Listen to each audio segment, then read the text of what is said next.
اعوذ باللہ من الشیطان اللعین الرجیم بسم اللہ الرحمن الرحیم۔ پروردگار عالم کا شکر ہے کہ میں سورہ نجم کی 33 سے لے کے 35 تک کی آیات کی تلاوت کا شرف حاصل کر رہا ہوں۔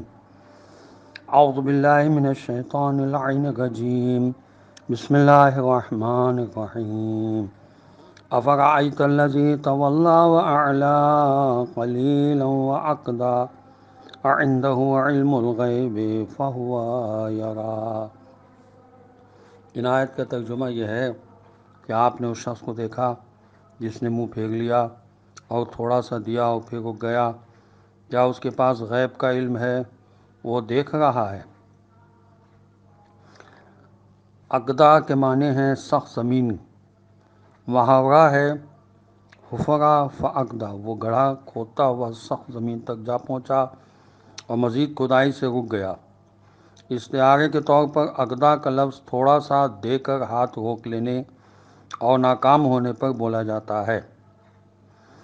شان نزول اس آیت کی مفسرین نے یہ بتائی ہے کہ یہ آیت ولید بن مغیرہ کے بارے میں نازل ہوئی کہ یہ رسول اللہ صلی اللہ علیہ وسلم کے دین کی پیروی کرنے لگا تو دیگر مشرکوں نے اسے گمراہ کیا، یہ کہہ کر کہ تم نے اپنے بزرگوں کا دین ترک کر کے یہ نظریہ اپنا لیا کہ ہمارے بزرگ جہنم میں ہیں۔ ولید نے کہا میں اللہ کے عذاب سے ڈر گیا تھا۔ اس پر اس مشرک نے کہا اگر تو مجھے کچھ مال دے دے اور شرک کی طرف واپس آ جائے تو تیرا عذاب میں خود اٹھاؤں گا۔ اس نے ایسا ہی کیا، شرک کی طرف واپس چلا گیا۔ کچھ دیر مال دینے کے بعد اس نے مال دینا بند کر دیا۔ اس شخص کے بارے میں یہ آیت نازل ہوئی۔ شان نزول کے بارے میں دیگر مختلف اور متعدد روایات بھی ہیں اس آیت کی۔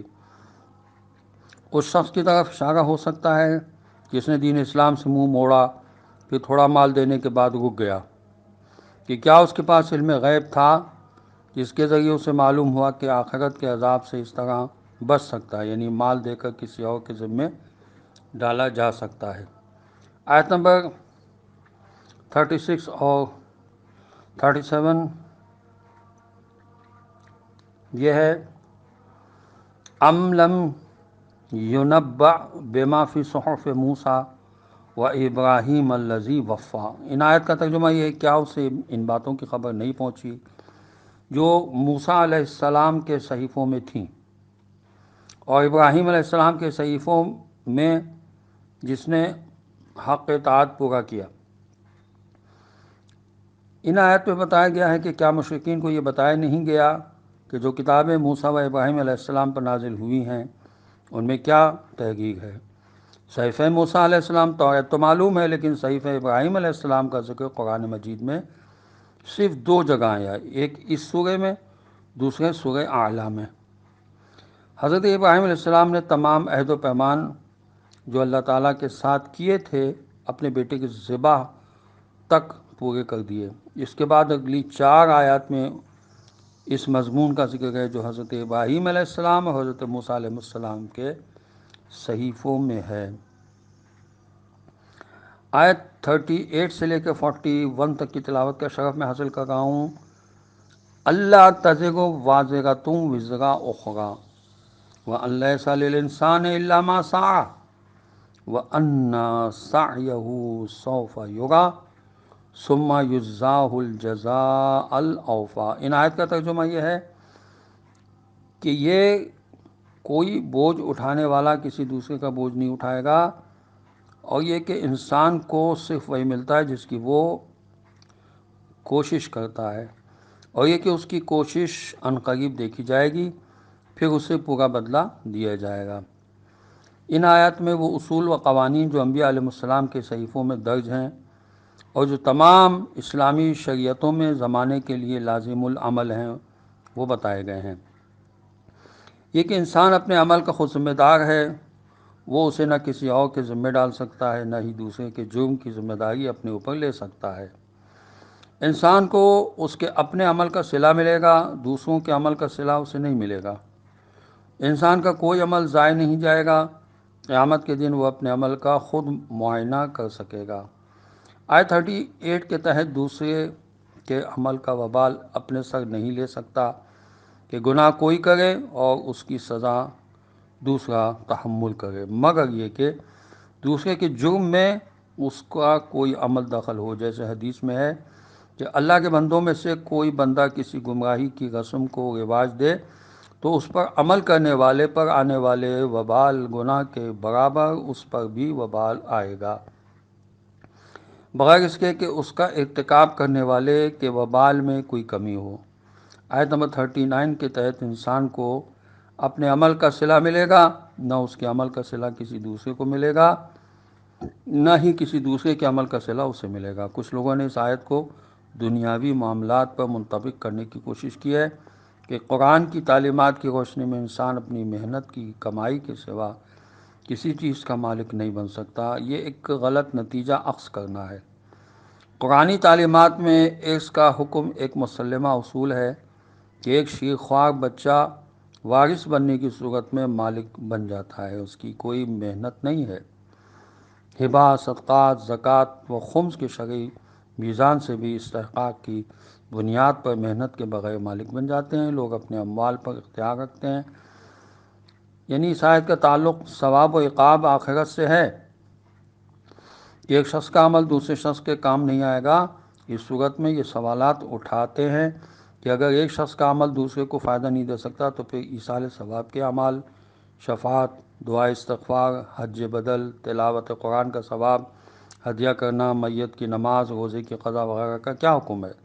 تو جواب یہ کہ شفاعت، دوسرے کی دعا سے فائدہ ملنا وغیرہ چند شرائط کے ساتھ مشروط ہے۔ بلا عمل وہ دیگر لوگوں کے عمل سے فائدہ نہیں اٹھا سکتے۔ یہ یعنی بدعمل کی شفاعت نہیں ہوتی، اس کے حق میں دعا قبول نہیں ہوتی، تلاوت قرآن کا ثواب اسے نہیں ملتا جو قرآن کو پس پشت ڈالتا رہا ہو۔ ان مذکورہ تمام امور میں دوسرے شخص کے عمل سے فائدہ ملنے کے لیے بھی عمل شرط ہے، البتہ اللہ کا یہ فضل و احسان ہے، اس کے تھوڑے عمل کی وجہ سے اللہ دوسروں کی دعا، شفاعت، ایصال ثواب اور نیابت میں انجام دینے والے اعمال کا ثواب اس مومن کی خواہش پوری کرتے ہوئے مرحمت فرماتا ہے۔ چنانچہ فرمایا لِيُجْزِيَهُمُ اللَّهُ أَحْسَنَ مَا عَمِلُوا وَيَزِيدُهُم مِّن فَضْلِهِ۔ سورہ نوح قرآن مجید کا 24 نمبر کا سورہ ہے، اس کی آیت نمبر 38 میں ارشاد ہوا تاکہ اللہ انہیں ان کے بہترین اعمال کی جزا دے اور اپنے فضل سے انہیں مزید بھی عطا کرے۔ لِلَّذِينَ أَحْسَنُوا الْحُسْنَى وَزِيَادَةٌ، سورہ قرآن مجید کا 10 نمبر کا سورہ ہے، اس کی آیت نمبر 26 میں ارشاد ہوا کہ جنہوں نے نیکی کی ہے ان کی ہے اور مزید بھی ہے۔ وَزِيَادَةٌ سے مراد اصل ثواب اور اس کے 10 گنا سے بھی زیادہ ہے، الحسنہ 10 گنا ہے۔ وَزِيَادَةٌ میں کوئی حد بندی نہیں، لہٰذا یہ انسان کی اپنی صحیح اور عمل کا نتیجہ ہے کہ دوسرے مومنین کی اس کے بارے میں خواہش کو اللہ قبول فرماتا ہے، اور اس کے بدلے میں دوسرے مومنین کا ہدیہ قبول کرنا یزیدہم من فضلہ ہی سے ہے۔ در حقیقت ایصال ثواب وغیرہ میں دو اشخاص کے عمل کو دخل ہے۔ ایصال کرنے والا عمل کے اعتبار سے اس قابل ہو کہ اللہ اس کی خواہش پوری کرے، اور جسے ایصال کرنا ہے وہ بھی عمل کے اعتبار سے اس قابل ہو کہ ایصال ثواب اسے مل سکے۔ اگر یہ دونوں عمل کے لحاظ سے قابل اعتنا نہ ہوں تو مذکورہ تمام اعمال کا اسے فائدہ نہیں ملے گا۔ ایصال ثواب میں فقہ جعفری کے مطابق بدنی اور مالی عبادات میں فرق نہیں ہے، ہر نیک عمل کا ثواب دوسرے کو ہدیہ کر سکتا ہے۔ فقہ مالکی و شافعی میں خالص بدنی عبادت جیسے نماز، روزہ، تلاوت کا ثواب دوسرے کو نہیں پہنچ سکتا، صرف مالی عبادات جیسے صدقہ اور مالی و بدنی مرکب جیسے حج کا ثواب دوسرے کو پہنچ سکتا ہے۔ حنفی کا موقف اس مسئلے میں فقہ جعفری کی طرح ہے، وَأَنَّ سَعْيُهُ سَوْفَ يُرَىٰ، یعنی قیامت کے دن اس نے دنیا میں جو صحیح اور محنت کی ہے اس کا ثواب اور اجر تو ملے گا، ساتھ خود اپنے عمل کا مشاہدہ بھی وہ کرے گا۔ چنانچہ یہ آیت اور دیگر متعدد آیات سے ظاہر ہوتا ہے کہ خود عمل دیکھا جائے گا، ثم یجزاها، یعنی عمل کے مشاہدے کے بعد جزائے عمل کی نوبت آئے گی۔ اس سے یہ بات اور واضح ہو گئی کہ سوف یرا سے جزائے عمل دیکھے گا مراد نہیں ہو سکتا، چونکہ جزائے عمل کا ثم کے بعد جدا ذکر ہوا ہے۔ راوی کہتا ہے کہ میں نے حضرت امام جعفر صادق علیہ السلام سے پوچھا، کوئی اپنے والد یا کسی رشتہ دار یا غیر رشتہ دار کی قبر پر کھڑا ہو جائے تو اس سے اس قبر والے کو فائدہ ملے گا؟ فرمایا ہاں، اسے فائدہ ملے گا، جیسے تم میں سے کسی کو ہدیہ ملتا ہے تو خوش ہوتا ہے۔ یہ مستدرک الوسائل میں لکھا ہے۔ خدا ہمیں قرآن پڑھنے، سمجھنے اور اس پر عمل کرنے کی توفیق عطا فرمائے۔ السلام علیکم ورحمۃ اللہ وبرکاتہ۔